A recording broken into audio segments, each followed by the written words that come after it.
Au nom de l'équipe Forum, je vous souhaite la bienvenue dans l'amphithéâtre IBM. Alors, je voudrais tout d'abord remercier Maza, grâce à qui nous organisons ces conférences, et bien sûr remercier Charles Becbédé, qui est notre invité ce soir. Charles Becbédé tiendra à la fin de la conférence une séance de dédicace, donc n'hésitez pas à aller le voir. Et vous pouvez réagir en live sur Twitter pendant toute la conférence avec le hashtag Becbédel. Je vous demande d'accueillir Charles Becbédé.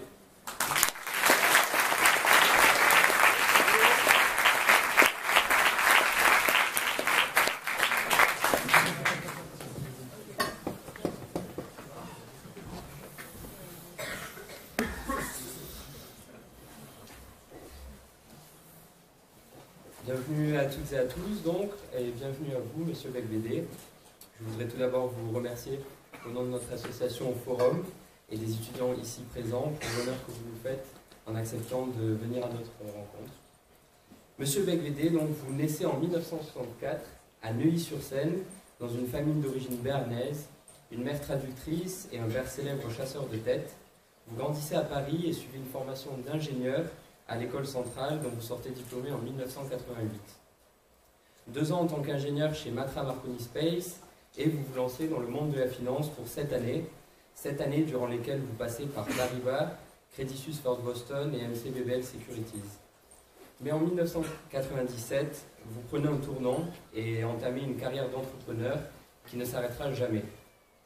Un entrepreneur moderne à l'époque, un entrepreneur de la nouvelle économie, puisqu'en 1997, vous fondez Self-Trade, une société de courtage en ligne avec laquelle l'amour durera 3 ans. 3 ans au terme desquels vous la vendez. Charles Becbédé, vous êtes l'homme de toutes les opportunités. En 2002-2003, profitant de la dérégulation du secteur de l'énergie en France, vous fondez Poweo, aujourd'hui Poweo Direct Energy, premier fournisseur indépendant d'électricité et de gaz en France.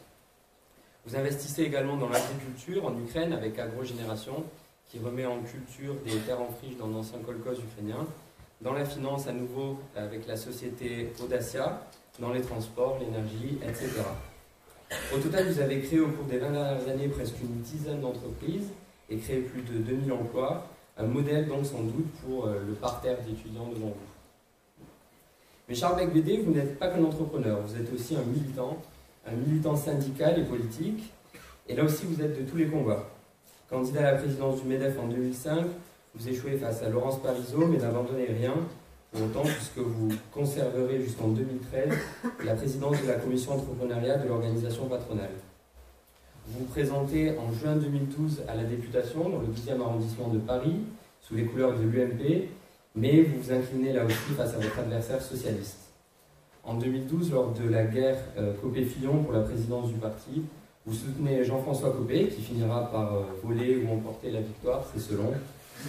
Secrétaire national de l'UMP en charge de la pédagogie de la réforme, fondateur du mouvement Paris Libéré, vous vous présentez aux élections municipales de 2014 à Paris contre la candidate investie par les Républicains, Nathalie Kosciusko-Morizet, où votre mouvement réalisera un peu plus de 2% dans la capitale et plus de 24% dans le 8e arrondissement, le vôtre, où vous êtes aujourd'hui conseiller municipal.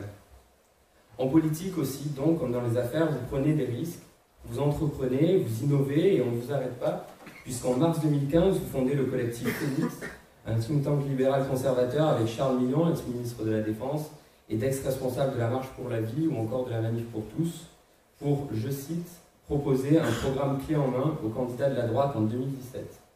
Vous co-créez également en 2015 l'Avant-Garde, réseau transpartisan d'action politique pour promouvoir notamment le personnalisme et le réenracinement, des notions dont nous aurons sans doute, je l'espère, un éclairage. Fier d'être français et défenseur des libertés, voilà comment vous aimez vous décrire.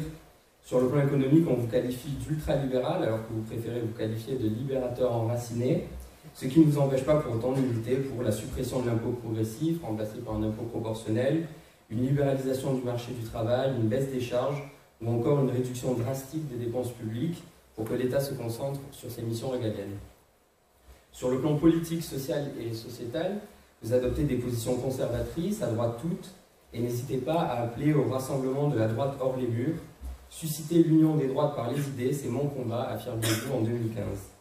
Et des idées sur le plan sociétal pour cette droite hors les murs, vous en avez. Suppression de la loi Taubira, interdiction du droit d'adoption pour les célibataires, promotion de la famille traditionnelle, sanctuarisation du repos dominical, arrêt de l'immigration, suppression de l'AME. Vous affirmez même au Figaro en 2015 « Je n'hésiterai pas une seconde et n'aurai aucun état d'âme à soutenir le Front National ». Cela passe donc parfois par des contacts variés à la droite de la droite, qu'il s'agisse de Marion Maréchal Le Pen, une personnalité remarquable selon vous, ou de Robert Ménard avec votre participation en 2016 au rendez-vous de Béziers réunissant les agités de l'identité. Mais pour autant, le programme de Marine Le Pen ne vous convainc pas. Vous jugez son programme économique trop à gauche, ou sa vision de la laïcité incompatible avec votre volonté d'affirmer les racines chrétiennes de la France.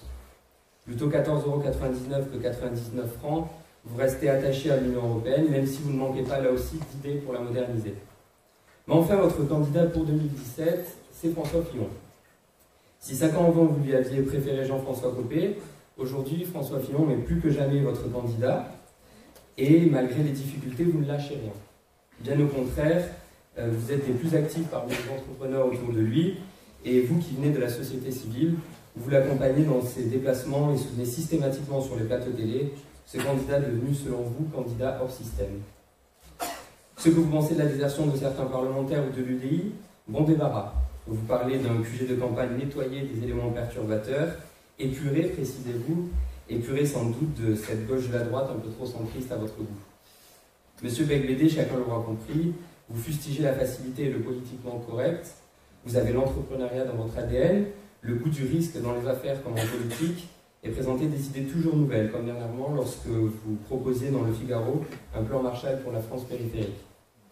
C'est donc avec un réel plaisir et un réel intérêt que nous vous souhaitons et que je vous souhaite à toutes et à tous un bel échange et une belle conférence avec celui qui se déclare charnellement de France.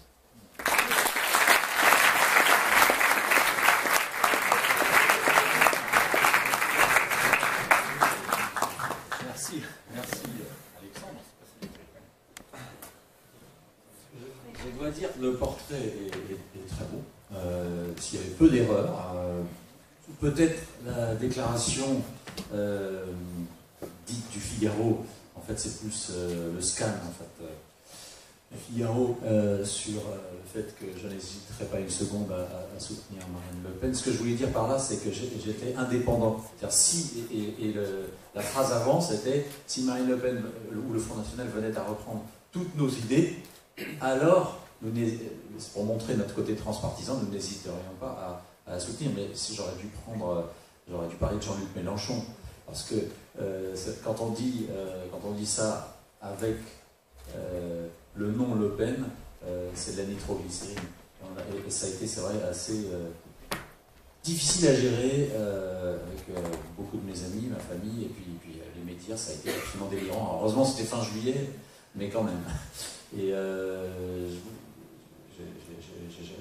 je n'en suis pas encore à ce stade, parce que, comme ça a été rappelé par Alexandre tout à l'heure, le programme de Marine Le Pen ne me plaît pas sur de très nombreux aspects. On y reviendra peut-être. Mais je voulais juste, avant que vous lanciez les questions, expliquer peut-être aussi, pour compléter ce qui a été dit, sur pourquoi je me suis engagé en politique. C'est-à-dire qu'au départ, je suis comme vous, je suis diplômé d'une grande école, je travaille quelques années dans des grands groupes bancaires, industriels, et puis à un moment, ça ne me quitte plus, j'ai envie de créer ma boîte.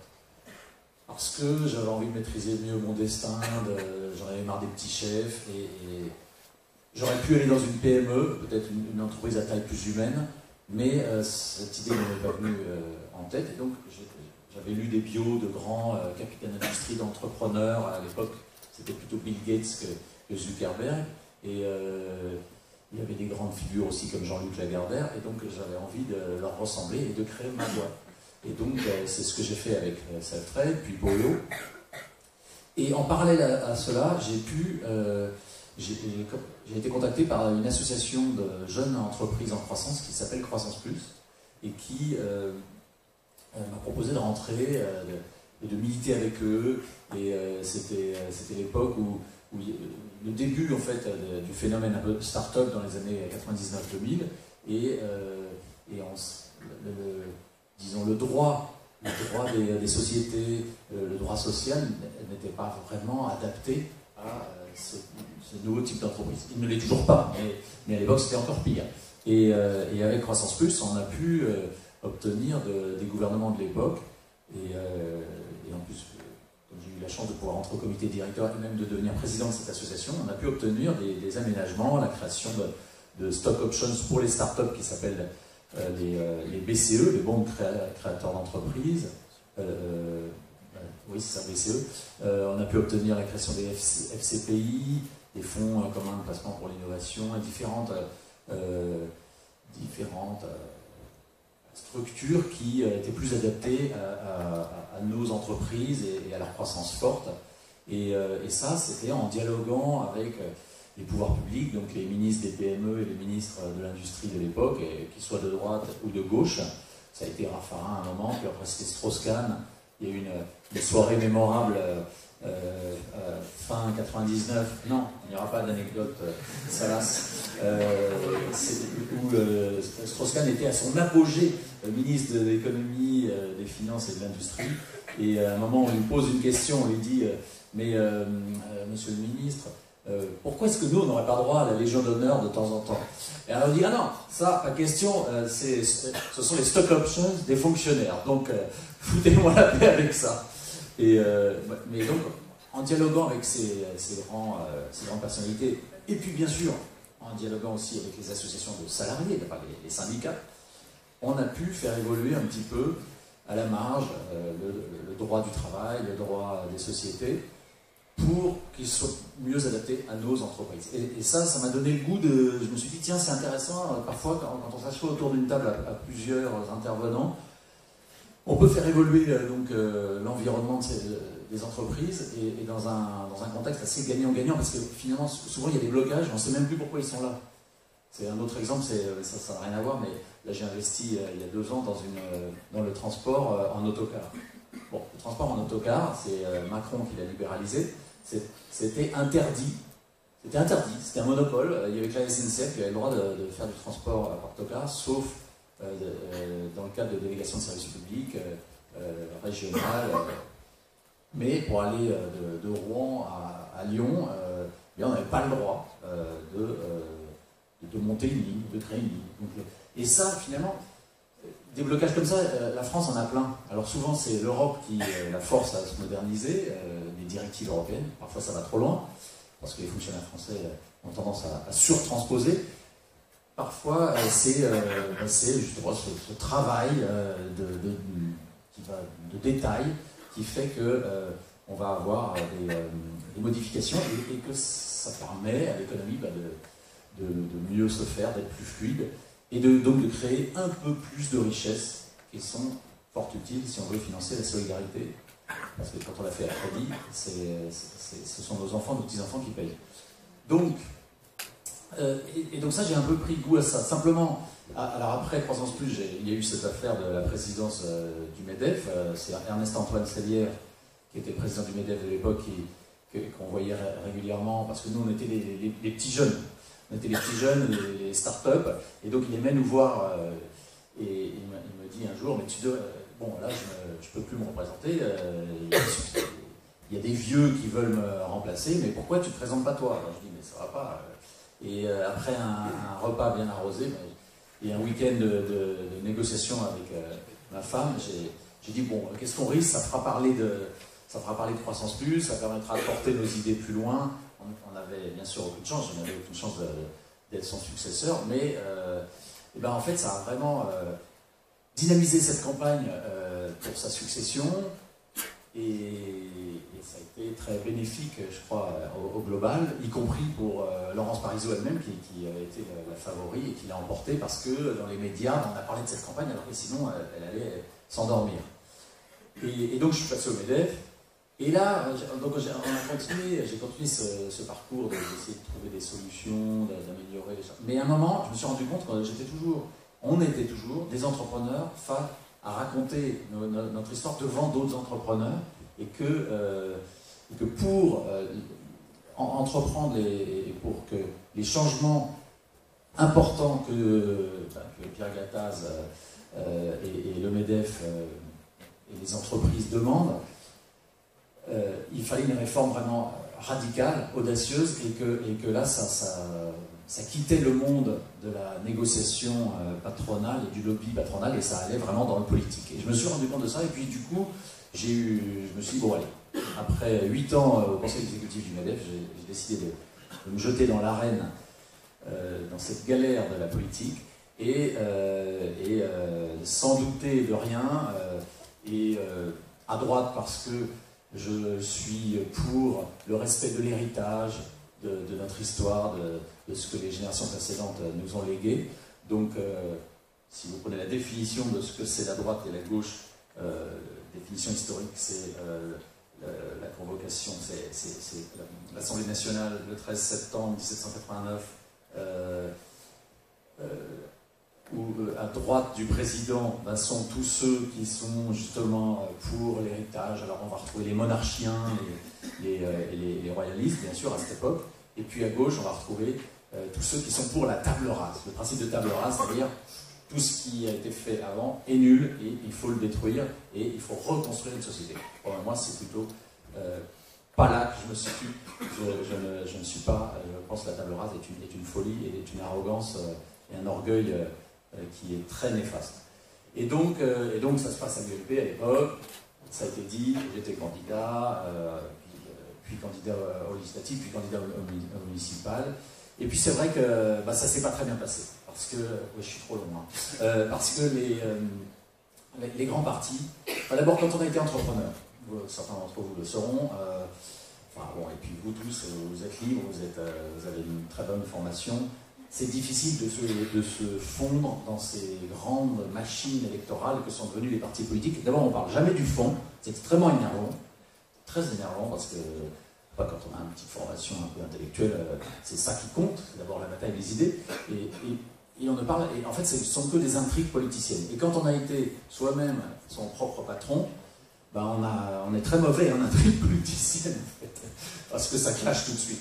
C'est ce qui s'est passé, donc du coup, je ne suis plus là-bas, ça reste, je suis toujours proche de cette famille politique, mais je suis indépendant, et donc j'ai créé, en effet, avec d'autres, un mouvement qui s'appelle l'Avant-Garde. Donc Phoenix est devenu l'Avant-Garde, en fait, c'est fondu dedans. Et l'Avant-Garde, donc depuis 2 ans, on y reviendra, donc, est un mouvement transpartisan qui essaie surtout de s'impliquer dans le débat d'idées. Voilà, pour expliquer la continuité entre le parcours d'entrepreneur, de lobbyiste patronal, et de politique. Je continue à faire de l'investissement, enfin à avoir une activité professionnelle, et j'ai un fonds d'investissement. Merci beaucoup. On va revenir sur votre carrière politique, mais avant, on aimerait commencer par vous et votre carrière d'entrepreneur. On l'a dit, vous êtes ingénieur de formation, vous avez débuté votre carrière dans l'aérospatiale, et vous basculez ensuite en banque d'affaires pendant près de 7 ans, avant de créer votre première entreprise. Est-ce que vous pouvez revenir un petit peu plus en détail sur votre premier lancement et le cheminement qui vous y a amené? Oui, c'est vrai. C'est-à-dire que, donc à un moment, industrie, banque d'affaires, grand groupe, donc c'est passionnant parce que ce sont les premiers jobs. On apprend énormément. On a l'impression de rien savoir. Mais un moment vient, au bout de quelques années, 6-8 ans, vient le moment où on se dit bon, très bien. Je peux continuer, la rémunération augmente, c'est sympa. Bon, moi je suis un petit peu panier percé, donc ça suffisait jamais, mais bon, c'est pas grave. Simplement, on a... Alors, peut-être parce que j'étais pas dans une entreprise, encore une fois, à taille plus humaine, où on est plus proche du produit et où on a plus l'impression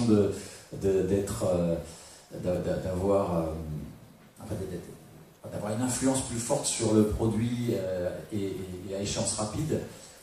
Dans des grands groupes, c'est toujours soit par exemple chez Matra, lancement de satellite, donc moi j'étais à l'intégration satellite, donc c'est-à-dire c'est des projets à 20 ans, donc où il faut prévoir 20 ans à l'avance les spécifications des matériels pour les essais mécaniques. Donc, parfois on perd le fil, je trouve, et très technique, très spécialisé. Et quand on a soif de prendre des responsabilités ou de déployer sa créativité, c'est un peu frustrant. Dans la banque d'affaires, c'est différent. Alors là, on n'hésitait pas à donner des responsabilités aux jeunes, mais au bout de quelques années, c'est quand même un petit peu répétitif, c'est toujours un peu la même chose. Donc, des spreadsheets Excel à ne plus savoir qu'en faire, des analyses, des pitchs, des blue books. On travaille énormément, ça c'est pas le problème, mais il y a un moment aussi, tout ce qu'on propose, tous les outils qu'on met à disposition des clients, il y a des entreprises qu'on aide à grandir, soit en leur proposant des cibles à acquérir, soit en leur montant des financements innovants. On se dit, tiens, mais ils ont l'air de plus s'éclater que toi, et finalement, est-ce que j'aimerais pas être de l'autre côté? Bah oui, c'est ce qui s'est passé au bout de quelques années. J'avais envie d'être moi-même mon propre patron et d'utiliser ce que j'avais appris pour moi, de façon assez égoïste. Et donc je me suis lancé. Mais il y avait aussi cet aspect financier, c'est-à-dire j'arrivais pas à être indépendant financièrement. Parce que même si j'étais bien payé, j'avais le train de vie qui allait avec. Et puis j'avais envie j'étais à Londres à ce moment-là, je voulais revenir à Paris, je voulais m'acheter un bien immobilier, j'avais pas de fortune personnelle, je voulais et pour acheter un bien immobilier déjà à l'époque à Paris en 2000, c'est pas avec un salaire qu'on peut le faire aussi sauf évidemment les rémunérations délirantes, enfin c'est franchement inaccessible et donc c'était assez insatisfaisant. Je me suis dit, si je crée une boîte et que ça marche, ben là, finalement c'est une épargne forcée, créer une boîte. Et bien à ce moment-là, c'est la façon, c'est cette épargne forcée, finalement c'est comme un fonds de pension, sauf que c'est vous-même qui le gérez. Et puis là, j'ai pu acheter l'appartement que nous occupons. Et donc tout ça c'est lié en fait, c'est la recherche d'autonomie, de maîtrise de son destin, d'être son propre patron, et puis la recherche d'indépendance financière. Il ne faut pas, voilà, ça serait hypocrite de dire que c'est pas important. On va maintenant aborder la dimension. Ouais, mais j'ai pas bien répondu quand même à la question. Comment j'ai créé ma première boîte? C'est-à-dire qu'à un moment, là c'est pas très compliqué. À un moment, il faut une idée. Je voulais créer une boîte. J'ai cherché l'idée. Et là, je pense qu'il faut lire les journaux. C'est pas très compliqué, hein, mais il faut le faire régulièrement. Moi, je lis beaucoup. À un moment, il faudra peut-être que je m'arrête parce que ça fait perdre beaucoup de temps. Mais vous qui êtes jeunes, faites-le. Il faut lire les Échos. Alors, vous pouvez le lire en tablette. Il faut lire, idéalement aussi le Financial Times. Enfin, des journaux tous les jours. Et puis, à ce moment-là, les idées viennent. Alors, ça peut être des journaux spécialisés dans certains secteurs. Mais c'est comme ça que je me suis aperçu qu'il se passait quelque chose aux États-Unis. C'était dans un segment que je ne connaissais pas très bien, parce que moi j'étais en banque d'affaires, donc je conseillais des grands groupes pour du M&A et du financement, mais j'ai vu que, bon d'abord, Internet, quand même, commençait à devenir de plus en plus sérieux. On est en 1996.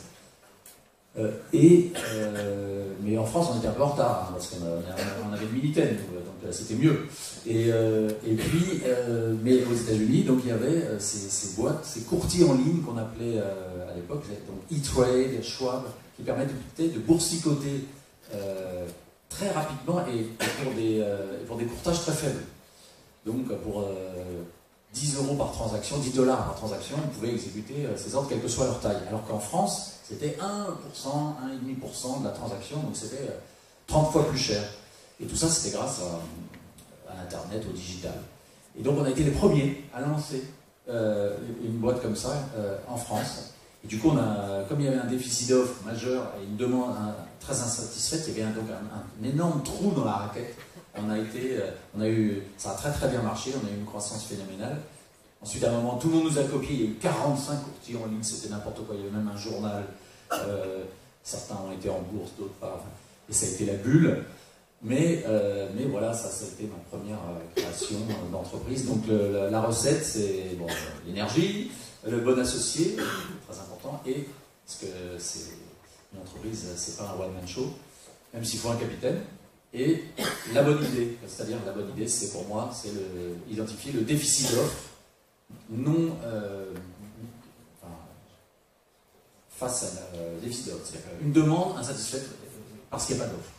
Donc là c'était évident. Donc, parce que, oui, ce que je n'ai pas dit, c'est que les banques à l'époque, et les sociétés de bourse, qui permettaient de faire des transactions boursières à l'époque, voulaient surtout pas faire ça. Et elles étaient toutes à 1% de la transaction. Donc c'était délirant. Donc il y avait une anomalie de marché majeure. Merci. On va maintenant aborder la dimension risque de l'entrepreneuriat. On voit là sur le tableau que vous avez créé plusieurs entreprises. Et à chaque fois que vous vous êtes lancé dans l'aventure entrepreneuriale, quelles ont été vos craintes, les risques? Est-ce que vous avez douté? Vous êtes sympa d'ailleurs parce que vous n'avez pas mis une qui a disparu. On va en parler après. Donc là, les risques, oui, les risques, la self-trade, la première, c'est-à-dire qu'à un moment, quand je l'ai créé en 97, parce que l'idée, le début de la démarche, 96, ça a pris 12 mois, avant que ça y est, je quitte mon job à Londres, je m'installe tout seul dans un local avec ma table à bridge et mon vieux PC. Ça a pris un an et pendant cette année, j'ai fait un business plan et j'ai cherché des capitaux parce que j'ai démarré, je voulais 5 millions de francs, donc 800 000 euros pour démarrer, ce qui est beaucoup, mais en fait à la dernière minute d'ailleurs ils m'ont dit bon bah écoute on va te mettre que 10% de ça et le reste tu l'auras si tu franchis un certain nombre de milestones.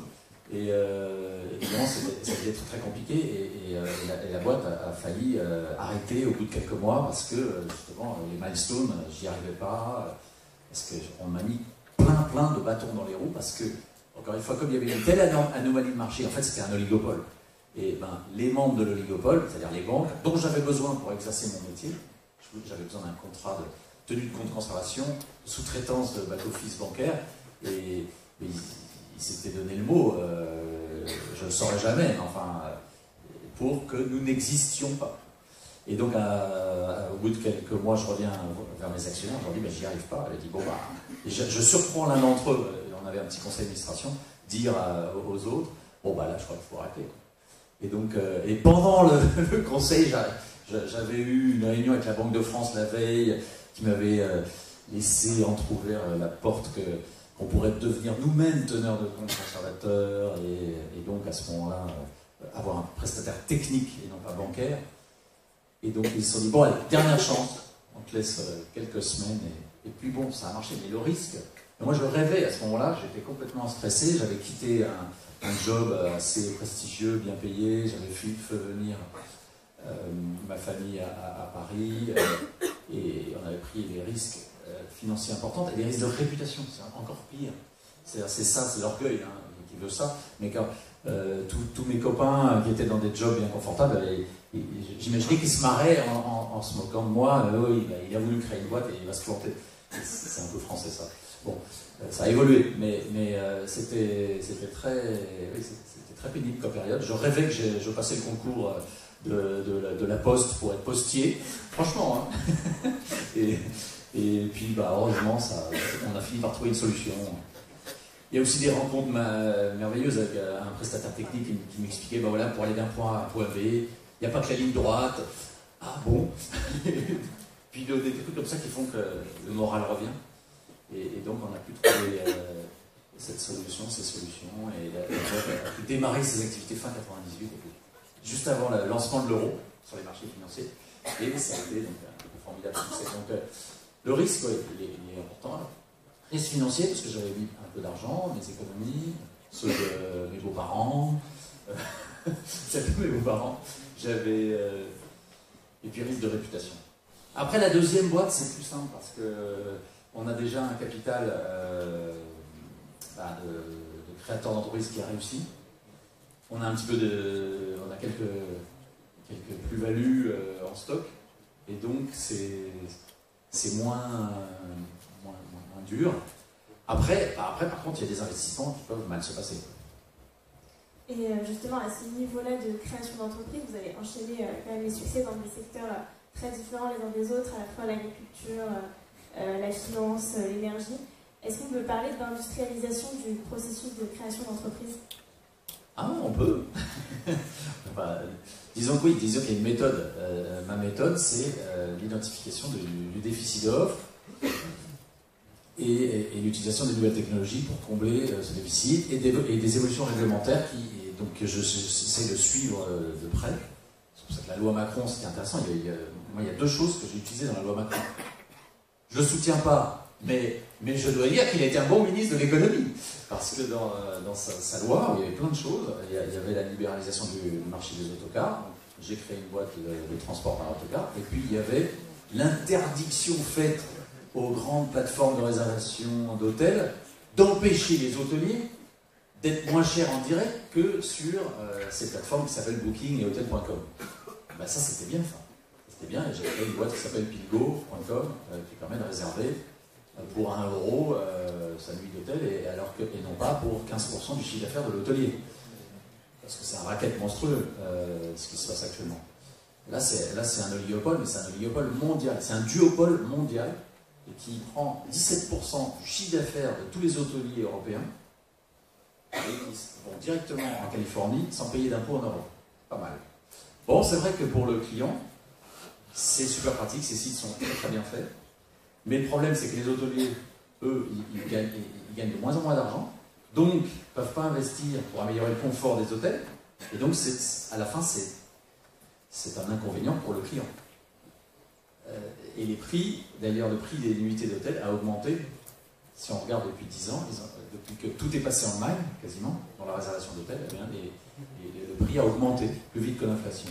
Donc là aussi, anomalie de marché. Bon, là, le problème, c'est que ces duopoles, ce sont deux monstres qui claquent chacun 3 milliards de dollars par an chez Google. C'est compliqué de se faire une place au soleil. Mais bon, on va essayer quand même.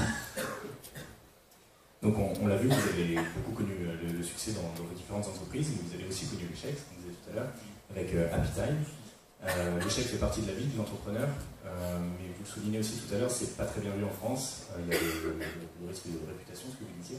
Donc tout simplement, comment vous avez géré cet échec et surtout quels enseignements en avez-vous tiré? Oui, alors il y a plein de choses à dire. Donc Happy Time, c'était une plateforme de loisirs, donc on pouvait...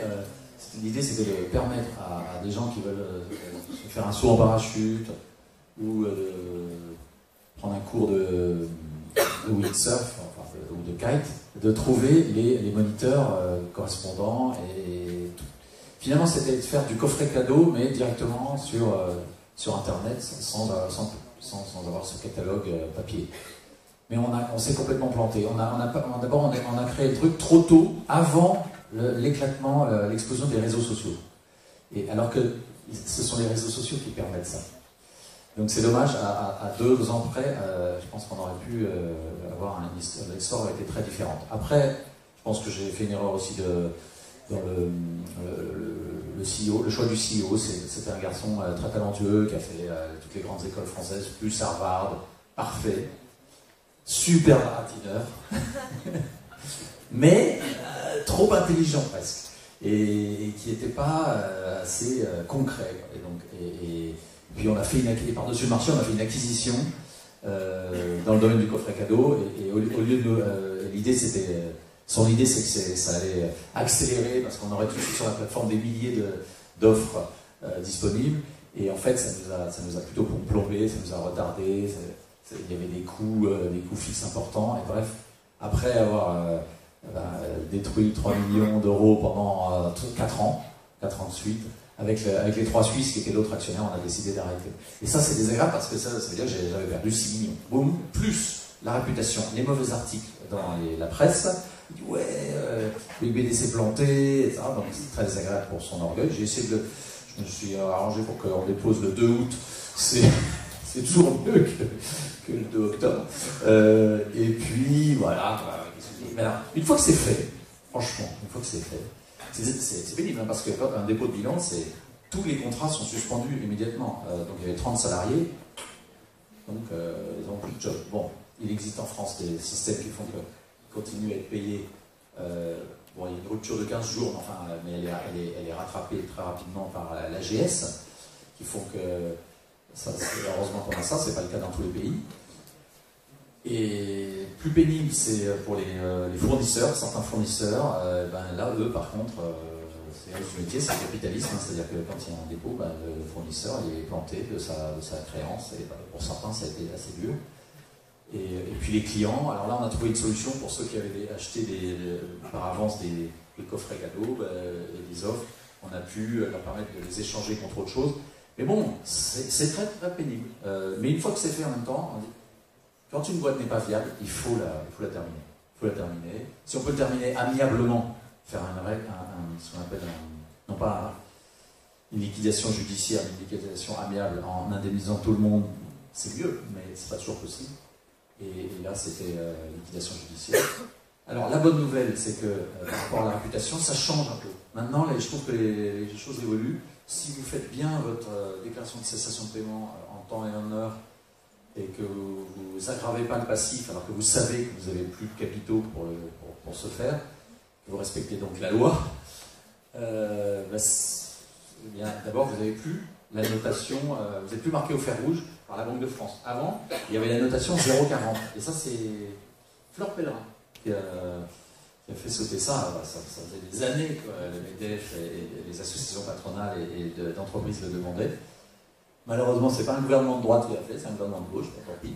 Et c'est Fleur Pellerin qui l'a fait. Et donc, il n'y a plus la notation 0,40 qui faisait que c'était très difficile pour un mandataire social qui avait été impliqué dans un dépôt de bilan, bien qu'il avait respecté toute la loi, rien que la loi, ensuite de rouvrir un compte en banque. Et pendant plusieurs années, il était un peu marqué par cet échec. Ça a disparu et il reste les autres notations qui affectent les entrepreneurs, les mandataires sociaux qui, eux, ne respectent pas la loi. Donc ça, c'est normal. Mais donc, c'est chose qui arrive, j'ai 2 autres participations dans notre fonds d'investissement qui ont disparu. Et alors maintenant, je suis aguerri, quoi. Je leur dis, écoutez, votre truc, c'est mort, donc déposez, arrêtez. Et alors ils s'accrochent, ils arrivent parfois à faire une nouvelle levée de fonds pour se donner encore 6 mois, 12 mois. Et ça finit immanquablement par le dépôt, et ils ont perdu 12 mois de plus. Donc moi, parfois, maintenant, je dis, quand le truc ne marche pas, il faut arrêter. Et c'est pas grave.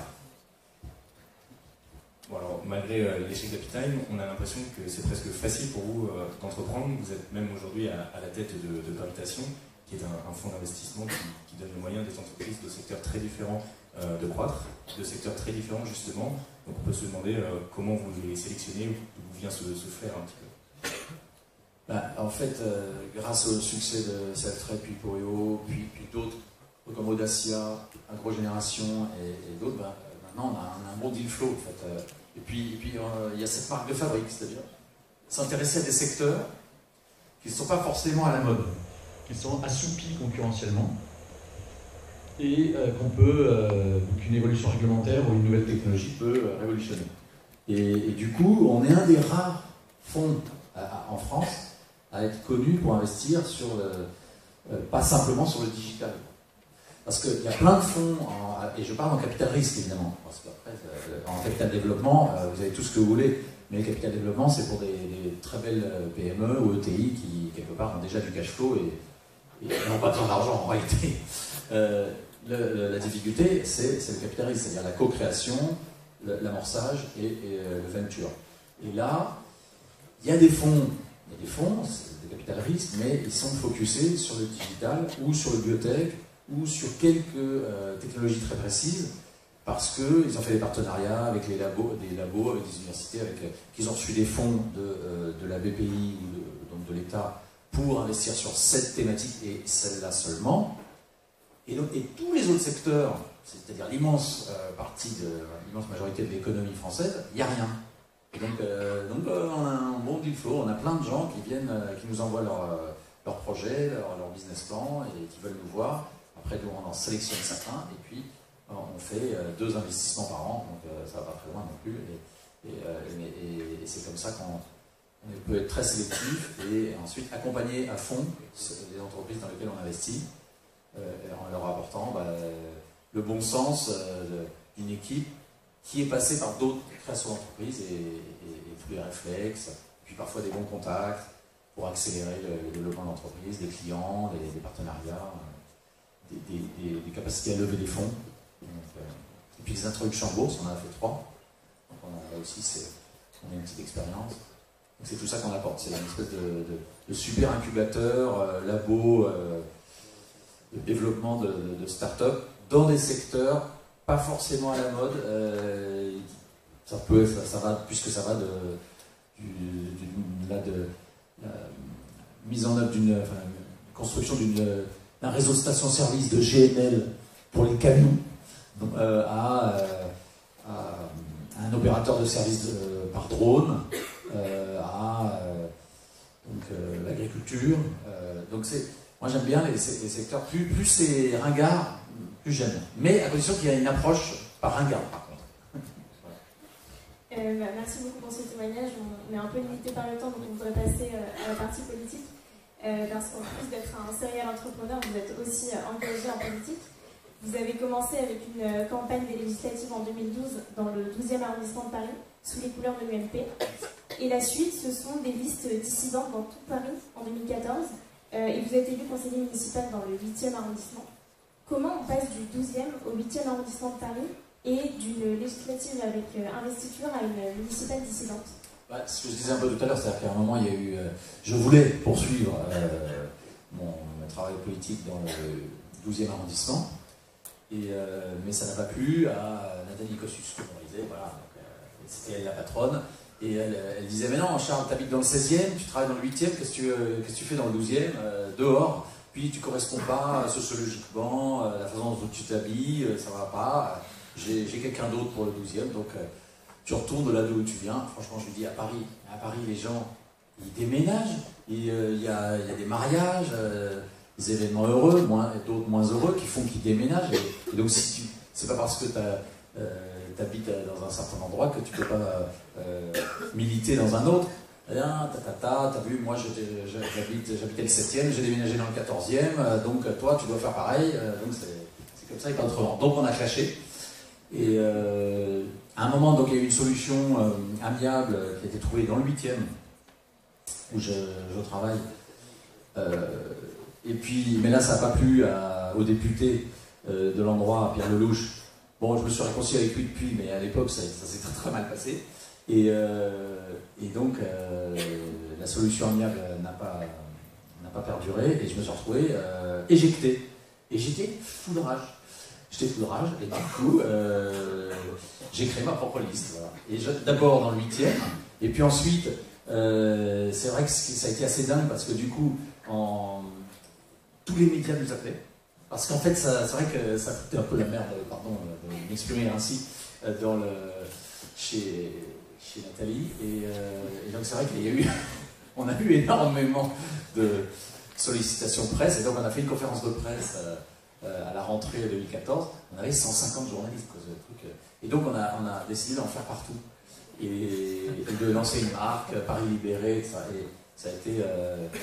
Mais globalement, je tiens à dire que même si globalement on a fait un peu plus que 2%, globalement sur Paris, c'était plutôt les divers droites qui sont passés de 2 à 6 grâce à cette initiative, ça a augmenté en fait, parce que parfois, là aussi, en politique, l'offre est trop restreinte. Et parfois, en élargissant l'offre, on draine plus d'électeurs. Et quand il n'y a pas de risque de ne pas être au second tour, comme pour la présidentielle, franchement, c'est parfois aberrant de vouloir absolument mettre tout le monde sous le même moule dès le premier tour dans ce type d'élection. Donc, et après, je me suis rallié, après le premier tour, à la bannière de Nathalie Kosciusko-Morizet. Malheureusement, elle n'a pas gagné. Peut-être qu'elle avait raté sa campagne. Mais bon, je vous ai dit que... Alors c'est vrai que j'ai été suspendu, puis exclu de l'UMP, c'est normal, quand on conduit des listes dissidentes, c'est la règle du jeu. Et puis je n'ai pas demandé ma réintégration. Je suis très bien en dehors. Mais je garde des contacts, et ça ne m'empêche pas d'aller travailler au QG de campagne de François Fillon. Parce que là, ça dépasse de toute façon le niveau des partis politiques. Et donc en dehors justement, vous êtes aujourd'hui impliqué dans le think tank L'Avant-Garde, que vous avez fondé assez récemment. Think tank au sein duquel vous défendez le personnalisme et le réenracinement. Vous vous qualifiez vous-même de libérateur enraciné, comme le disait Alexandre dans son pupitre. Est-ce que vous pouvez nous expliquer tout ça? Oui, alors, en effet, ça mérite un petit peu d'explication. Donc en fait, moi je pense, je l'ai dit tout à l'heure, je crois que la France n'est pas une page blanche, que c'est un vieux et grand pays, avec plus de 15 siècles d'histoire, que 80 générations ont façonné année après année, et même si on a connu de grands événements comme la Révolution française, la France n'est pas née en 1789 et encore moins en 1905. Et donc on a des racines, on a des traditions, il y a une trame du temps qu'il faut arrêter de nier. Parce qu'à force de nier cela, et c'est ce que fait parfois un peu trop la gauche, pas tous, mais certains, et à droite aussi, eh ben, on ne peut pas faire aimer cette France aux Français. Or, de remède il n'y en a qu'un, disait Simone Veil, la philosophe, donner quelque chose à aimer aux Français, en 1940, et tout d'abord, leur donner à aimer la France. Et ben, c'est encore vrai aujourd'hui, plus que jamais, je dirais, parce qu'on a des tensions communautaristes très importantes, on a des crispations un peu partout, et les gens doutent, et nous traversons, outre une crise économique, dette, chômage, déficit, une crise de sécurité dans le domaine régalien, on a une crise identitaire, une crise culturelle majeure, qui fait qu'on doute de nous-mêmes. C'est une sorte de crise existentielle. Ça traverse d'autres pays en Occident, mais c'est très fort, très développé chez nous en France. Ce qui fait que je pense même si, ce qui serait incroyable, un haut dirigeant venait à prendre le pouvoir et à être élu des Français avec un programme économique absolument parfait, ben ça ne marcherait pas. Parce que on serait toujours dans un climat de défiance à cause des autres problèmes, des autres crises, et qu'il faut donc traiter ces trois crises simultanément, rétablir l'ordre matériel, donc régalien et économique d'une part, et l'ordre immatériel, donc culturel d'autre part, tout ça simultanément dans un projet global, visionnaire, pour rétablir la confiance. Parce que ce n'est que lorsqu'il y a la confiance qu'on peut avoir de la croissance. Et alors on aurait peut-être un petit peu plus de croissance qu'aujourd'hui si on remettait en ordre les choses au niveau économique, mais ça serait quelques points de PIB, quelques pourcents de PIB, et ça serait tout à fait insuffisant. Et puis en plus, on aurait cette désespérance dans de nombreux territoires qui continuerait avec ces tensions, et peu à peu on ira jusqu'à la guerre civile. Et donc moi je veux pas ça. Moi je veux qu'on règle, qu'on soit ferme aujourd'hui, et qu'on règle ces difficultés par le réenracinement, c'est-à-dire par finalement ce trésor qu'on a qui est notre culture. C'est la culture de France, c'est pas le ministère de la Culture dont je parle, on est d'accord, c'est l'histoire, l'art de vivre, c'est cette fantastique trésor qu'on a entre les mains, c'est cette langue française, et qu'il faut transmettre. Alors c'est vrai que comme depuis 40 ans, on a tendance à la détransmettre, et puis qu'on s'auto-flagelle sur le récit national sur cette même période, c'est une vraie révolution que j'appelle de mes voeux, mais une révolution pleine d'espérance pour, encore une fois, refaire aimer la France à tous les Français de souche et les Français plus récents, car sinon, on ne peut pas assimiler et on ne peut pas intégrer. Et à ce moment-là, on est plusieurs communautés. On devient un pays multiculturel, comme le Liban, j'adore le Liban, mais moi je ne veux pas que la France soit Liban. Et à ce moment-là, on va progressivement vers ce qui est arrivé au Liban, c'est-à-dire la guerre civile. Et moi je ne veux pas ça. Donc je pense que la France, elle est multi-ethnique depuis très longtemps, elle est multi-religieuse depuis très longtemps, chacun d'entre nous est multiculturel. Attention qu'il n'y ait pas de mauvaise interprétation. En revanche, je ne pense pas que la France, fondamentalement, la France n'est pas multiculturelle. Ça, c'est une erreur. Moi, je l'ai cru pendant longtemps, parce que vous l'avez dit, mais c'est pas vrai. On n'est pas le Canada. C'est un pays qui est uniculturel. En tout cas, c'est sur ça que je me bats. Et je pense que c'est très important. Et ça, c'est le grand clivage, en fait, actuel sur la présidentielle. Mais c'est vrai qu'on n'a pas le droit d'en parler. Et donc, on va voir qui va l'emporter, mais je pense que c'est très très important, parce que si on veut, encore une fois, rétablir la confiance, il faut traiter ce sujet, le sujet culturel. Voilà. Alors donc l'avant-garde, bah, c'est un réseau de personnes qui croient à ça, et qui s'engagent, qui pensent qu'il n'y a pas que l'économique. Alors ils ont des idées innovantes en économie, donc en effet on est subsidiariste, c'est-à-dire qu'on n'ose plus dire qu'on est libéral, parce qu'on se fait insulter tout le temps, à droite comme à gauche, donc on est subsidiariste, ça veut dire qu'on est pour la subsidiarité. La subsidiarité, vous le savez très bien, c'est ce qui peut être fait au niveau N, ne doit surtout pas être fait au niveau N+1. Donc on est contre le tout-étatisme et le tout-européisme, ce qui veut dire qu'on n'est pas des Européens. Il n'y a pas plus Européens que nous, mais on veut le faire à l'endroit, avec la subsidiarité bien comprise. On est personnaliste, c'est-à-dire qu'on est attaché à la dignité de la personne humaine. Je pense que chacun d'entre nous est une personne et pas simplement un individu. Il est un individu avec des relations sociales, c'est ce qu'on appelle une personne. On est enraciné parce qu'on croit à l'héritage et on respecte infiniment nos aînés et les générations qui ont fait la France. Voilà, on n'est pas, oui c'est sûr, on n'est pas hors sol, on n'est pas ultra-mondialiste, on n'est pas étatiste, on n'est pas déconstructeur. Voilà, donc là, c'est un peu tout ça. Alors, on retrouve des gens très divers à l'avant-garde. On est près de 2000. Il y en a maintenant dans tous les départements. On a des cellules. Et les cellules, ça fait très trotskiste. Et puis on travaille, on réfléchit. Déjà, on se parle. Et on dialogue entre des gens qui sont, puisqu'on est transpartisans, de différents horizons politiques. Plutôt à droite, c'est vrai. Mais il y a des chrétiens de gauche parfois. Et puis des souverainistes, chevènementistes, ex-chevènementistes. Et puis on est ouvert en tout cas. Bon, certains d'entre nous ont été place de la République, là, au moment où il y avait Nuit debout, ça s'est mal passé.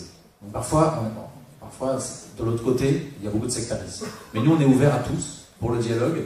Et puis ça fait du bien. C'est pour ça que moi j'aimerais bien qu'il y ait plus de passerelles comme ça et qu'on fasse l'union des droites, pour reparler de la droite, par les idées, en effet. Par les partis, c'est pas possible. C'est une lutte à mort. Et ça se finira très mal. Mais vous ne croyez pas que justement vos positions conservatrices sur des sujets sociétaux aient empiété sur vos idéaux économiques? Vous avez quand même commencé chez Jean-François Copé dans son think tank super libéral et vous militez aujourd'hui contre les dispositions de la loi Macron qui ouvre le travail dominical et vous allez au rassemblement de Robert Ménard à Béziers. Non mais, alors, très bien, je réponds. D'abord, sur la loi Macron, le repos dominical. Le repos dominical, c'est vrai, alors on dit... Qu'est-ce qu'un entrepreneur va faire dans cette galère et empêcher la libéralisation du travail le dimanche? Parce qu'il y a un héritage, il y a une culture, et si on va trop loin et qu'on transforme le dimanche en un jour comme les autres, on contribue à détruire cet héritage et à déraciner encore plus la France. Et on aggrave cette crise existentielle. On a besoin de tradition on a besoin de cet héritage, de ces racines.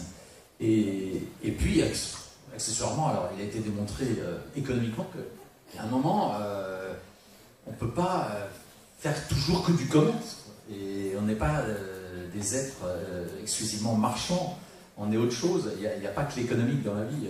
L'homme ne vit pas que de pain. Et donc... à part dans les zones touristiques où, en effet, là, il y a des Chinois qui sont là que le samedi et dimanche et fermés le dimanche, les Galeries Lafayette, c'est vraiment dommage pour la France et pour son sol commercial. Ok, là, moi j'étais pour. J'avais fait un rapport sur l'économie low cost pour Luc Châtel en 2007 et je préconisais d'augmenter le nombre de dimanches où on peut ouvrir les grands magasins, etc. De passer de 5 à 8 ou à 9. Bon, là, Macron, je crois que c'est 12, mais c'est pas 52. Et je crois que c'est important. Et pour le sociétal, c'est un peu pareil. Et bon, il y a l'argumentation purement sociétale pour défendre la famille, parce que quelque part, la famille composée d'un homme et d'une femme est à mon avis le meilleur moyen d'accueillir des enfants, mais j'ai pas dit le seul. Et après, il y a tellement de cas particuliers, il faut être extrêmement prudent. Mais cette loi Taubira, la façon dont ça a été fait, de façon assez brutale, sans concertation, et en modifiant le code de la famille hérité de Napoléon, alors que d'autres pays l'ont fait en créant un mariage à côté, sans modifier le mariage traditionnel, on avait l'impression que c'était fait pour affaiblir la famille traditionnelle. Et ça, j'ai pas aimé.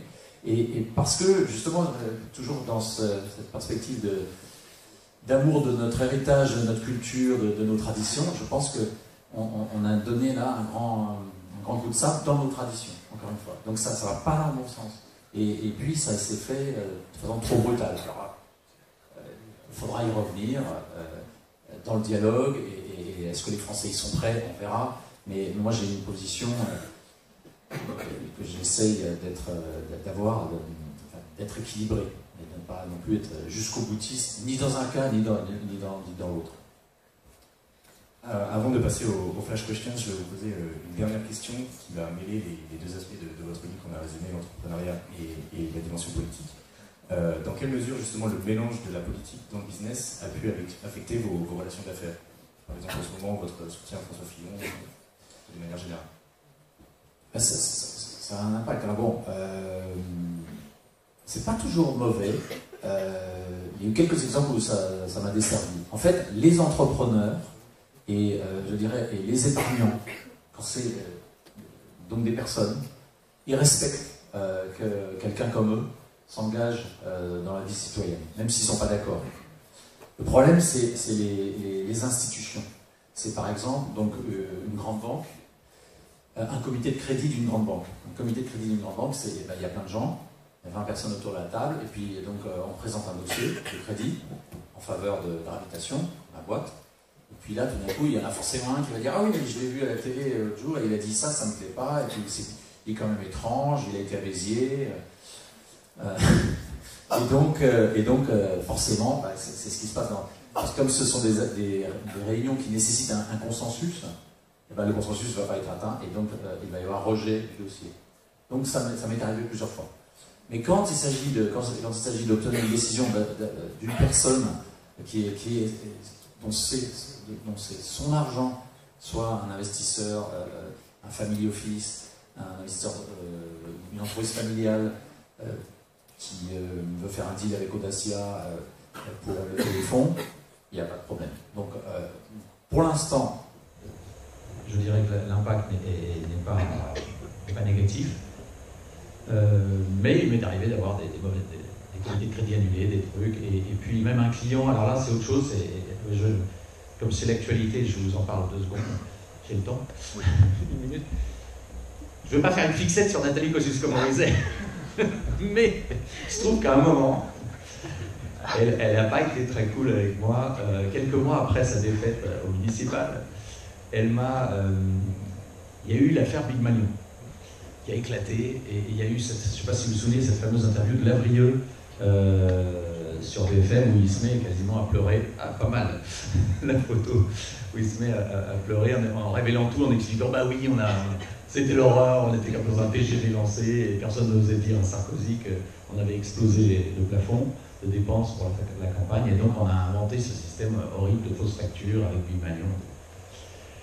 Donc le lendemain matin, Nathalie sur France Info, et alors il y a eu un article, 3 jours après, il y a eu un article dans Le Point, et il se trouve que moi j'ai investi dans 300 boîtes. Hein, une de ces boîtes, dans laquelle d'ailleurs c'est Audacia qui investit, donc c'est même pas mes capitaux en direct, puisque Audacia gère de l'argent pour le compte de tiers, investi dans une boîte qui s'appelle Leni, qui a bossé pour une filiale de Big Malion. Ils ont bossé pour les JO de Rio, ils font de la location de matériel vidéo pour la mairie de Paris, pour Hidalgo, et ils ont bossé pour la campagne de Sarkozy. Et donc pour comme sous-traitant de Big Malion. Et du coup, le Point commence à faire un truc. Oui, Charles Beck BD, un ami de Jean-François Copé, est actionnaire de l'ENI qui a travaillé pour Big Malion. Donc je suis coupable et les 11 millions, c'est moi. Donc ça part, donc j'obtiens un droit de réponse, mais le droit de réponse n'était pas encore publié. Et parce que bien sûr c'est faux, hein, je vous précise. Et Nathalie, elle va balancer sur France Info.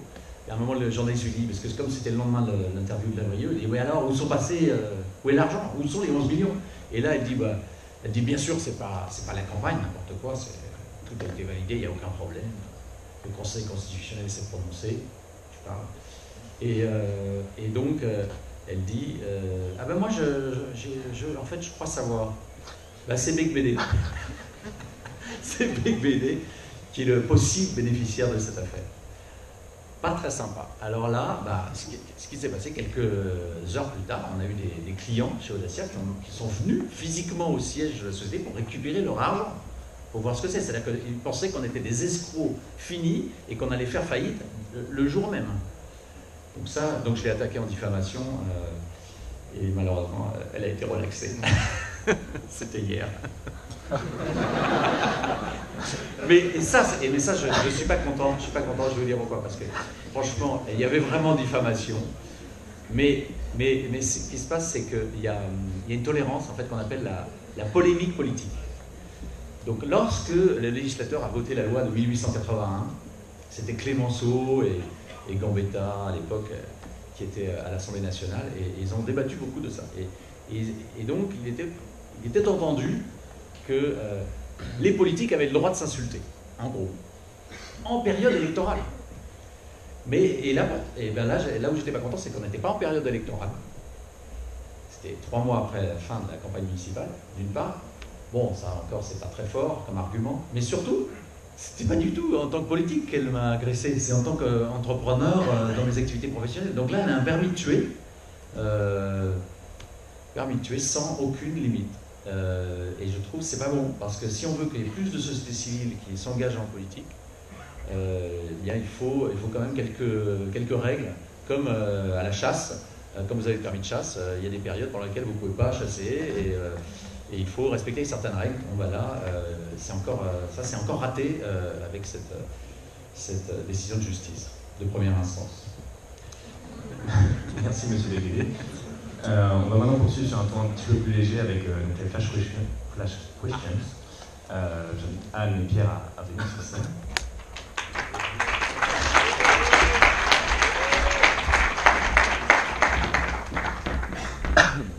Alors, le principe, c'est qu'on va vous poser des questions, il faut répondre le plus rapidement possible, avec ou sans justification.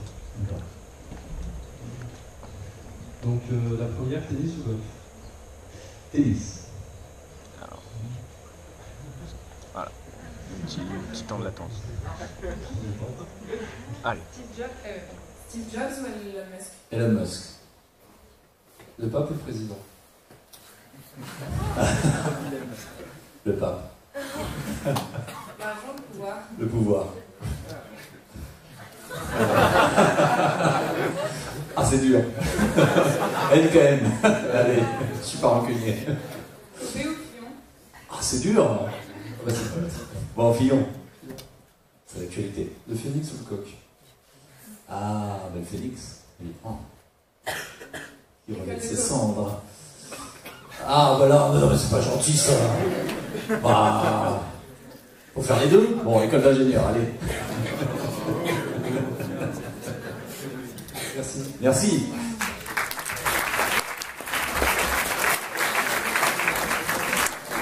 On va maintenant passer aux questions du public.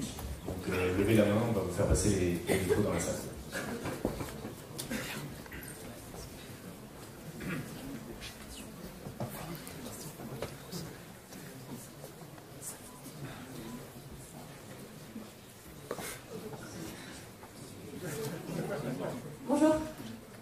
Merci d'être ici et je voudrais vous remercier parce que vous êtes très rafraîchissant et sans langue de bois. Ma question, c'est par rapport à l'introduction qui a été faite. Alexandre, je ne le connaissais pas, a parlé de vous comme étant allé au rassemblement de Béziers et a parlé des agités de l'identité. Donc qu'est-ce que vous répondez aux gens qui essayent de psychiatriser votre envie de pérenniser l'identité française? J'essaie de ne pas m'énerver et de leur expliquer ce que je vous ai expliqué, c'est que nous traversons une crise existentielle majeure, et que si on ne traite pas ce sujet, cette crise aujourd'hui, ça va finir en guerre civile. Donc moi je les traite de, quand ils disent mais non tout va bien, je les traite de pacifistes presque. C'est presque pour moi ce sont des pacifistes irresponsables comme ceux de l'avant-guerre face au péril nazi. On ne peut pas faire l'autruche face à ces tensions communautaristes qui s'exacerbent chaque jour, face au fait qu'on a 600 ou 700 zones de non-droit, de non-France en France, et donc j'essaye progressivement de leur ouvrir les yeux. L'actualité nous aide à cet égard, malheureusement. Et, en tout cas, mais je veux bien, ça ne me gêne pas, les agités de l'identité, j'aime bien ce type d'expression, je la reprendrai.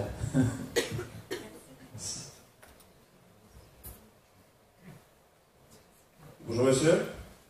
Oui. En fait, je voulais vous poser une question quant à l'Union européenne. Quelle est votre position aujourd'hui sur l'Union européenne? Êtes-vous plutôt pour une refonte de celle-ci, pour la continuer dans ce sens-là, un élargissement? Quelle est votre position actuellement sur l'Union européenne? Non, mais je suis pour une construction qui donne sa place à la subsidiarité, une construction de l'Europe qui donne sa place à la subsidiarité, c'est-à-dire qu'il y a un certain nombre de choses, de politiques publiques, qui ne sont pas bien faites au niveau régional, alors on les fait au niveau national. Et puis parfois, elles ne sont pas bien faites au niveau national, elles ne peuvent être faites qu'au niveau européen, voire mondial. Par exemple, la lutte contre le CO2, par exemple, les frontières européennes, intra-européennes. Par exemple, ça serait bien il y a des choses, mais pas la taille des fromages. Donc, un FBI européen, franchement, pourquoi on ne l'a pas fait plus tôt? On a Europol, c'est bien, mais ça ne marche pas. On voit bien quand Abdeslam est reparti après les attentats du Bataclan. Il a été arrêté plusieurs fois pendant la nuit dans sa route vers Bruxelles, mais les policiers n'avaient pas l'information.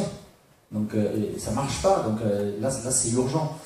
Il y a des domaines où il y a plein de choses à faire au niveau européen.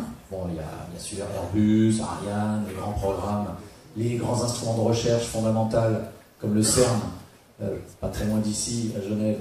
Bien sûr, ça ne peut être fait qu'au niveau européen. En revanche, il y a plein de choses, ça va pas être fait européen, et peut-être même pas au niveau national. Parfois, je préfère qu'on le fasse plus bas au niveau régional, voire communal. Et je pense que c'est une grosse... On est parti dans un délire à partir de la fin des années 60, c'est un délire technocratique et très bureaucratique, c'est humain, c'est-à-dire qu'il y avait des fonctionnaires à Bruxelles, pas si nombreux que ça, mais avec du pouvoir, et ils ont utilisé ce pouvoir, et malheureusement, l'Europe s'est bureaucratisée, s'est technocratisée, et ça marche plus. Alors, en même temps, par rapport à l'élargissement, on ne pouvait pas non plus dire aux pays de l'ancien Comecon, donc, qui était dans l'empire satellite de l'Union soviétique après 89 et qui frappait à la porte, on ne pouvait pas ne pas les prendre. Donc là aussi, on est passé de 15 pays à 28 pays d'un coup, quasiment, et ça a aggravé les difficultés. Donc là, maintenant, comment réformer cela? Moi, je ne suis pas pour la sortie de l'Union européenne, je suis plus pour essayer de régler les choses et de dire que les chefs d'État et de gouvernement reprennent en main la machine, que la Commission européenne, à un moment, peut-être doit se mettre un peu en sourdine, parce qu'en fait, actuellement, il y a trois exécutifs, quasiment, avec le Parlement, la Commission et les chefs d'État et de gouvernement qui sont 28. C'est juste usine à gazesque. On se croirait dans Star Wars, vous savez, dans le film où il y a le Parlement galactique et où le méchant sénateur finit par prendre le pouvoir on est vraiment dans une organisation qui ne fonctionne pas. Donc il faut proposer un nouveau mode de fonctionnement en partant des fondamentaux, la subsidiarité, ce qui peut être fait au niveau N ne doit surtout pas être fait au niveau N+1. Définir donc chaque politique en prenant l'environnement, le sécuritaire, le social, le fiscal. Est-ce que le fiscal a vraiment besoin d'être fait au niveau européen? Les États-Unis ne le font pas. Réponse non. Ok. Le CO2, oui, et ainsi de suite. Et c'est comme ça qu'on remettra les choses à l'endroit. Je ne dis pas que c'est facile, mais je ne suis pas anti-européen, loin de là. Bonsoir monsieur. Ici. Bonsoir. Tout d'abord, merci beaucoup pour votre combat contre la destruction des traditions. C'est un combat d'idées dans lequel je me reconnais, donc merci beaucoup. Ma question porte sur l'actualité la plus récente. Vous avez dit, comme c'était précédent d'introduction, qu'il y avait une épuration des éléments perturbateurs du QG de M. Fillon, et que c'était une bonne chose. Alors moi, je voudrais savoir si ce qu'on voit dans l'actualité, que depuis hier soir, certains reviennent à pas feutrer vers M. Fillon. Est-ce qu'il vaut mieux pas accepter ces éléments perturbateurs qui peuvent nous faire gagner l'élection plutôt que de voir la France perdre? Alors, là, on rentre un peu dans la question politicienne. On m'avait dit qu'on n'avait pas trop le droit d'en faire. Mais puisque c'est l'actualité, je réponds. Non, ce que j'ai voulu dire par cette interview improvisée, sortie d'un meeting de François Fillon samedi, c'est la question, c'était mais vous vous rendez compte, il y a énormément de défections, il y a le compteur de lâchage de Libération, on a déjà à 350, c'est fini, avouez que c'est fini. D'ailleurs la salle est à moitié vide. Je dis d'abord la salle n'est pas à moitié vide, vous interviewez, après le midi tout le monde est déjà parti, donc là c'est un petit peu ces gens qui sont partis, à la limite, est-ce que certains d'entre eux, ils n'étaient pas, finalement, est-ce qu'ils partageaient vraiment le socle idéologique de François Fillon? Le soir de son élection, de sa victoire éclatante au soir des primaires, ça a été une surprise pour beaucoup. Et sa ligne idéologique, elle déplaît à beaucoup de gens dans cette grande mouvance des centristes. Mais comme il voulait quand même des postes et puis des investitures législatives et puis être ministre, parce que souvent ce sont des professionnels politiques et ils refusent l'évidence, ils sont venus quand même, ils ont intrigué, puis après ils trahissent, ils reviennent, ils retrahissent. À un moment, j'ai voulu dire, peut-être ça serait plus simple s'ils ne sont pas là, quoi. Et donc j'ai voulu me réjouir de leur départ, un peu piégé par cette question très dure de BFM, et puis j'ai utilisé l'expression d'épuration. C'est vrai que c'est connoté, et je regrette ce mot, parce que bien sûr je parlais d'épuration idéologique, ça va de soi. Bon, c'est peut-être un peu à la télé, il vaut mieux éviter. Mais voilà, mais c'était clair. C'est-à-dire que, je veux dire, en tout cas, que ces gens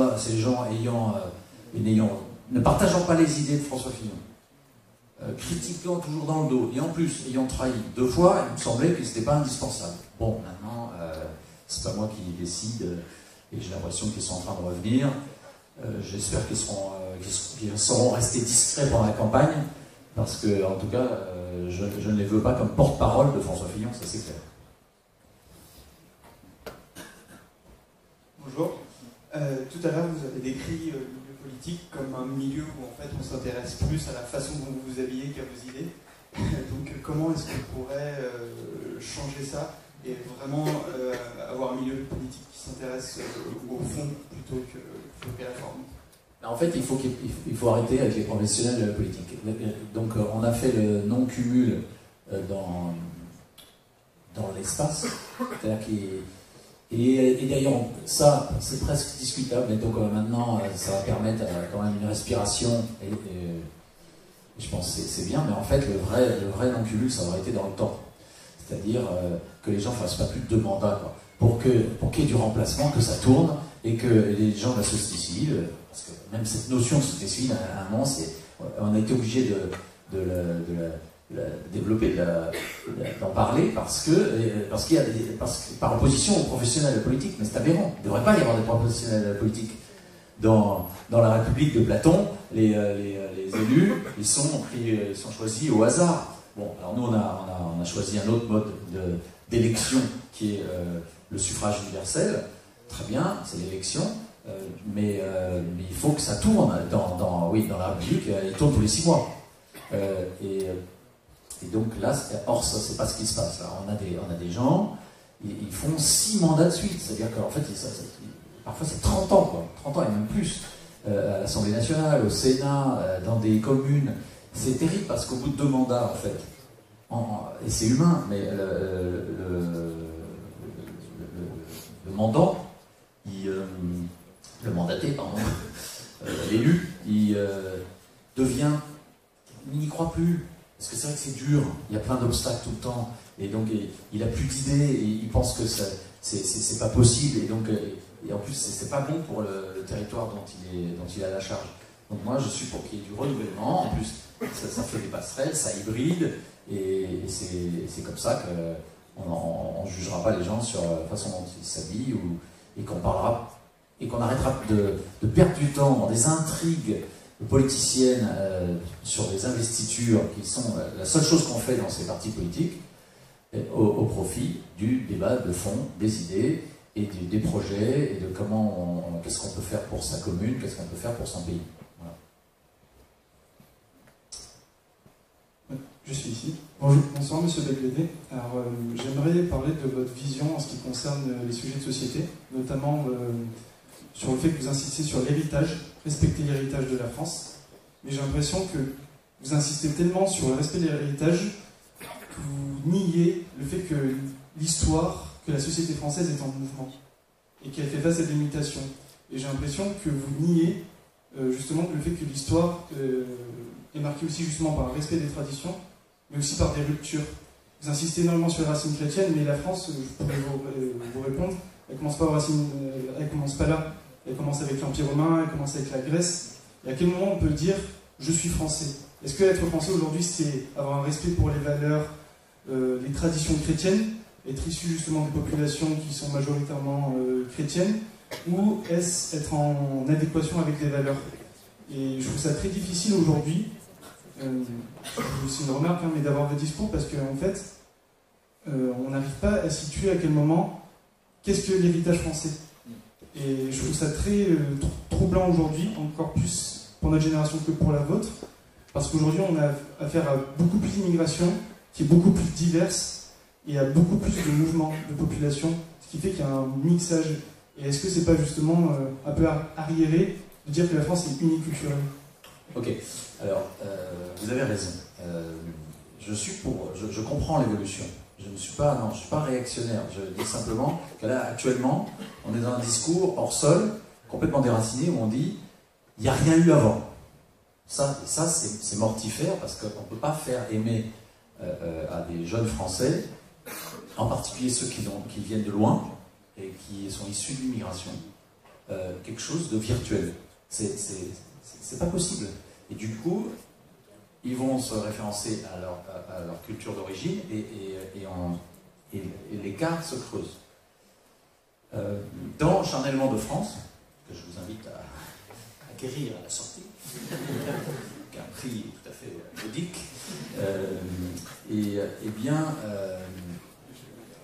j'explique qu'il est possible que l'identité n'est pas immuable et elle n'est pas statique. Elle évolue. En effet, il est clair que, d'abord, nos racines sont multiples, elles sont gréco-latines, scandinaves, germaniques, il y a un peu d'Italie de la Renaissance, évidemment, et puis, depuis 40 ans, il y a une immigration importante venant d'Afrique du Nord. Bien, mais c'est évident que ça va se refléter que ça va avoir une influence sur notre culture, sur notre identité, mais ça doit prendre du temps. Parce que on est en train de parler de génération, donc il faut laisser le lent travail des générations percoler et de façon harmonieuse faire évoluer cette culture de France. Mais là où donc je suis d'accord avec l'évolution. Mais en revanche, là où je suis ferme, c'est que une culture, enfin, un pays comme la France aussi vieux et une histoire aussi glorieuse, un art de vivre que le monde entier nous envie et une langue unique au monde, ben, ne peut pas accepter qu'il y ait plusieurs cultures, plusieurs civilisations en fait, qui coexistent sur son territoire. Et c'est à chacun de faire un effort pour se fondre dans cette culture qui, elle, évolue. Il faut lire Charnellement de France, parce qu'il y a des pages là-dessus où il n'y a pas, où j'essaye de montrer qu'il ne faut surtout pas s'arc-bouter dans un réflexe identitaire qui serait pernicieux. Donc, mais en revanche, il faut aimer notre culture. Et encore une fois, pour des raisons historiques, on n'est pas comme au Canada, on n'est pas comme au Liban, et donc il faut comprendre qu'il y a une culture, une langue, une histoire, une culture, un art de vivre. Mais celle-ci peut évoluer lentement avec le temps.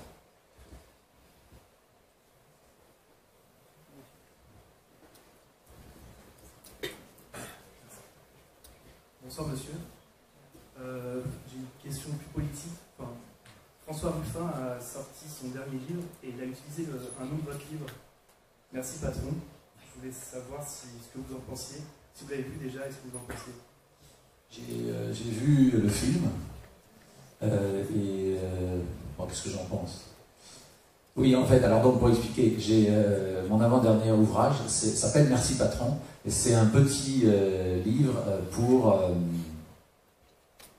futurs entrepreneurs, ou créateurs d'entreprises, avec donc la première partie de nos questions-réponses, on se retrouve dedans.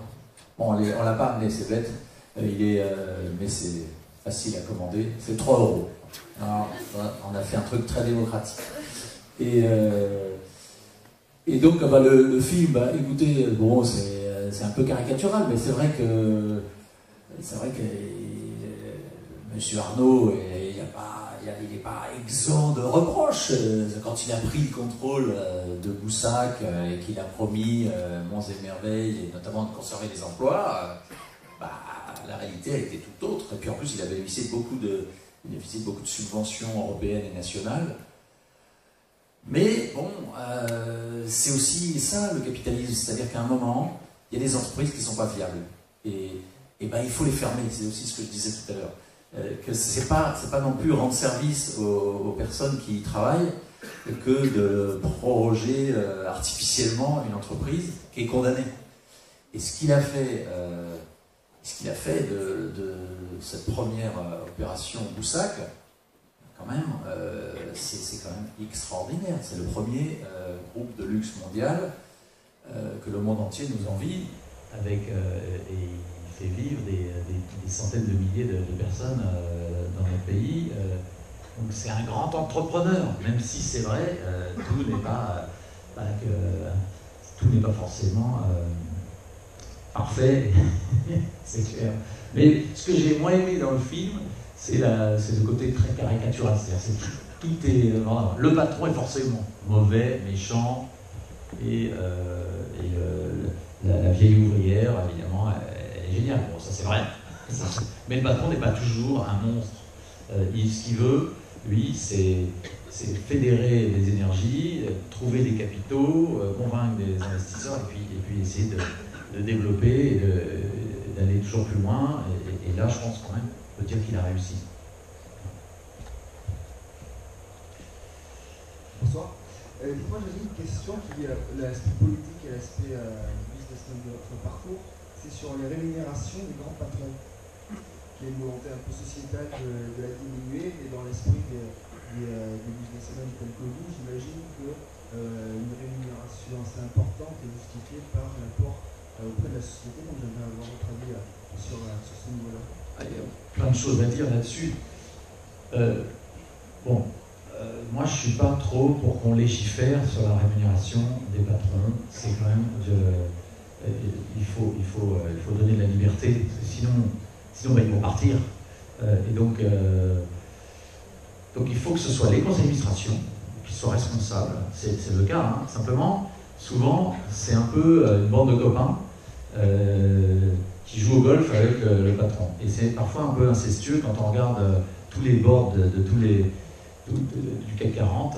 On voit qu'il y en a certains, ils sont un peu membres de plusieurs conseils. Le président d'une d'elles va être membre du conseil de 4 autres. Et puis il y a plein de liens un peu incestueux. Alors c'est en train de s'améliorer grâce à la loi Copé-Zimmermann qui force aussi à ce que la parité soit mieux respectée. Et d'ailleurs, je signale au passage, puisque c'est la journée de la femme, que la France est en Europe le pays où les 1000 premières sociétés ont le meilleur taux de présence de femmes au conseil d'administration. On est à 32%, l'objectif c'est 40%. Enfin, c'est 50, pardon. L'objectif légal, c'était 40. Bon, mais c'est pas mal. On est loin devant des pays même comme le Danemark, et l'Allemagne et l'Angleterre. Donc ça, c'est bien. Qu'est-ce que je disais? Je perds le fil. Oui, alors, donc c'est leur responsabilité pour les rémunérations. Le problème, c'est qu'ensuite, s'ils font n'importe quoi, théoriquement, ça doit être sanctionné par l'Assemblée Générale, mais des actionnaires. Mais souvent, et alors là, maintenant, la loi a changé, donc une Assemblée Générale d'actionnaires peut déjuger la décision du conseil d'administration, ça c'est bien, sauf que malheureusement en France, les actionnaires souvent mandatent des proxys pour aller voter en Assemblée, et ils ne font pas leur travail réel d'actionnaire. Et en gros, ils n'ont pas le temps, ils délèguent, et puis et ça c'est un problème, il faut que les actionnaires reprennent le pouvoir sur les assemblées générales et aillent en Assemblée, pas que les actionnaires particuliers, individuels, parce qu'ils sont bien sûr pas suffisants en pourcentage du capital, mais y compris les grands actionnaires institutionnels, les caisses de retraite, les fonds de pension, doivent aller en Assemblée et décider en Assemblée, sans convention de vote à l'avance, ce qui est bon ou pas pour l'entreprise. Et puis, voilà, après il y a aussi, c'est vrai, un peu d'intox sur le fait que il faut absolument tel niveau de rémunération, parce que sinon, on ne trouvera jamais de patron à une rémunération 2 ou 3 fois inférieure. Je pense que c'est un peu du pipeau. Parce que quand on parle de 3 millions par an de rémunération, je pense qu'on pourrait trouver des patrons à 1 million. Je pense qu'il y a des candidats. Mais il y a un peu une sorte de discours qui consiste à dire oui, mais si on. Non, c'est impossible, vous vous rendez compte, les grands patrons, c'est forcément des sommes comme ça, sinon. Alors peut-être ce qu'on pourrait faire, ça j'en avais parlé à Claude Bébéa, dans le cadre de l'Institut Montaigne, c'est dire on va. C'est réduire le fixe. C'est-à-dire le fixe, franchement, il doit être beaucoup plus faible, il doit être quelques centaines de milliers d'euros. C'est déjà énorme, hein, bien sûr, par an, mais il y a un train de vie qui va avec aussi. Et puis, tout le reste, c'est du variable. Parce que sinon, si on a 3 millions de fixes, plus les stock options, tout ça, c'est ubuesque et c'est face je gagne et pile tu perds. Donc voilà, alors là, il faut faire évoluer l'état d'esprit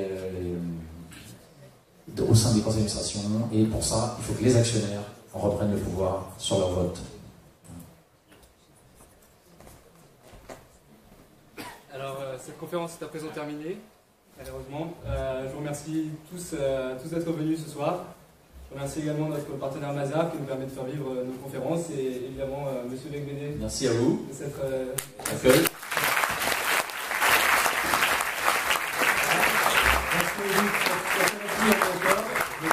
Vous pouvez continuer à échanger avec M. Becbédé lors d'une séance de dédicace. Et quant à l'équipe de forum, on vous dit à bientôt pour une prochaine conférence, et à lundi pour un débat en appartement, un forum sur canapé, qui portera sur les violences policières ou les violences et la police. Donc on vous attend nombreux. Merci beaucoup. Merci.